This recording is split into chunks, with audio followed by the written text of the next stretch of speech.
Assalamualaikum warahmatullahi wabarakatuh. Bagaimana kabar kalian hari ini anak-anakku semua? Semoga kalian hari ini dalam keadaan sehat walafiat ya. Baiklah, bertemu lagi dengan saya Ibu Retno dalam pembelajaran jarak jauh kali ini. Materi IPS hari ini membahas tentang kelangkaan dan kebutuhan manusia. Baiklah, marilah anak-anakku semua, kita bahas materi hari ini dengan penuh semangat. A. Kelangkaan sebagai masalah ekonomi. Pengertian kelangkaan atau scarcity adalah kondisi ketika manusia memiliki sumber daya ekonomi yang terbatas untuk memenuhi kebutuhan yang tidak terbatas.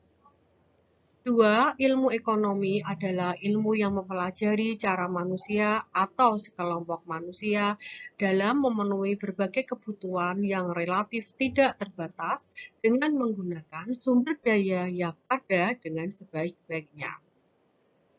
Berikutnya, tentang kebutuhan manusia.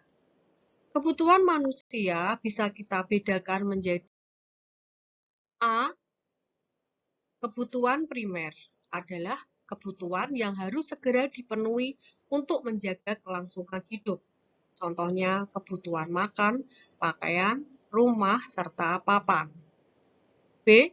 Kebutuhan sekunder adalah kebutuhan tambahan atau kebutuhan pelengkap yang pemuasannya dapat ditunda. Contoh, olahraga, hiburan, surat kabar, dan televisi.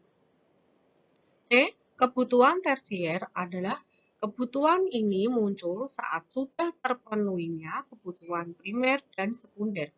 Kebutuhan tersier dapat digolongkan sebagai kebutuhan akan benda-benda atau jasa yang tergolong mewah. Contohnya mobil mewah, perhiasan, dan lain-lain. Untuk kebutuhan primer, mungkin kalian bisa menambahkan misalnya handphone itu masuk kepada kebutuhan primer untuk saat ini, apalagi saat pembelajaran jarak jauh ya anak-anakku. Berdasarkan waktu pemenuhannya, kebutuhan dapat dibedakan antara lain kebutuhan sekarang atau kebutuhan yang harus dipenuhi sekarang juga.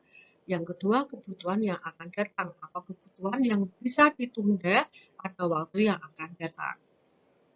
3. Berdasarkan sifatnya, kebutuhan dapat dibedakan antara lain kebutuhan jasmani dan rohani.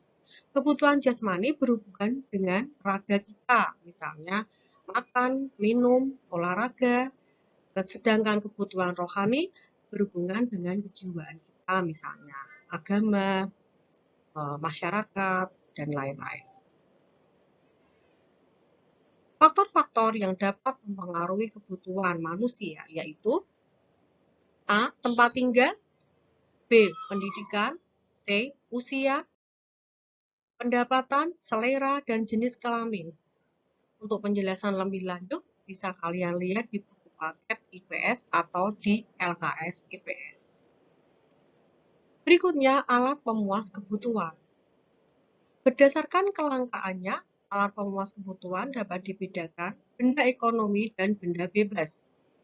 Benda ekonomi yaitu benda-benda yang untuk memperolehnya diperlukan pengorbanan baik waktu, biaya, maupun tenaga.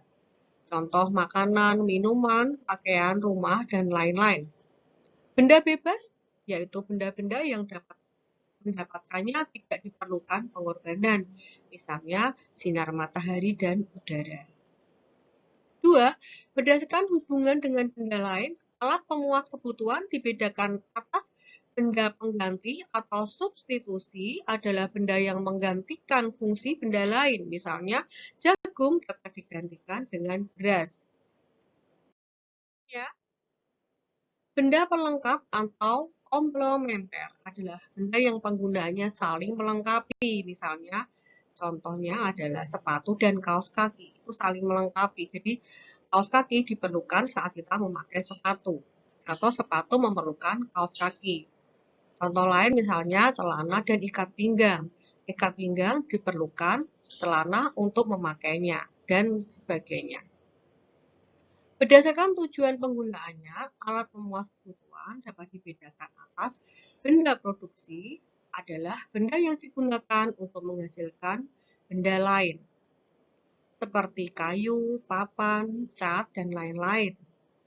B. Benda konsumsi adalah benda yang dapat langsung digunakan untuk memenuhi kebutuhan seperti makanan, minuman, dan pakaian.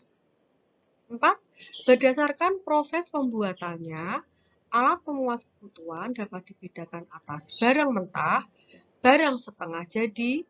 Misalnya, barang mentah adalah barang yang harus melalui proses produksi agar dapat digunakan untuk memenuhi kebutuhan manusia. Misalnya, kayu yang harus diolah menjadi almari atau meja kursi sehingga dapat digunakan. B. Barang setengah jadi adalah barang yang masih memerlukan suatu proses lebih lanjut agar menjadi. Contoh barang setengah jadi misalnya, benang itu disebut barang mentah, diolah menjadi kain. Nah, kain itu disebut barang setengah jadi, yang artinya belum bisa digunakan oleh manusia, sehingga harus diolah dulu menjadi baju yang dapat dipakai untuk kebutuhan manusia. C. Barang jadi adalah barang yang siap digunakan sebagai pemenuhan kebutuhan manusia atau barang ini sudah siap untuk digunakan ya. Contohnya makanan, pakaian, tas, sepatu, barang elektronik dan lain-lain. Demikian pembahasan materi kita pada hari ini. Semoga kalian bisa jelas dengan penjelasan saya atau kalian bisa baca lagi di LKS atau paket IPS tentang kebutuhan manusia. Kita akan lanjutkan lagi minggu depan ya anak-anakku. Selamat belajar, jaga kesehatan selalu dan selalu semangat. Tugas kalian hari ini adalah tulislah 10 kebutuhanmu yang harus segera dipenuhi dan 10 kebutuhanmu yang tidak harus segera dipenuhi ya. Tulis di buku, kemudian difoto, kirim ke tim atau WA paling lambat 3 hari setelah pembahasan hari ini. Sekian dulu dari Bu Retno. Wassalamualaikum warahmatullahi wabarakatuh.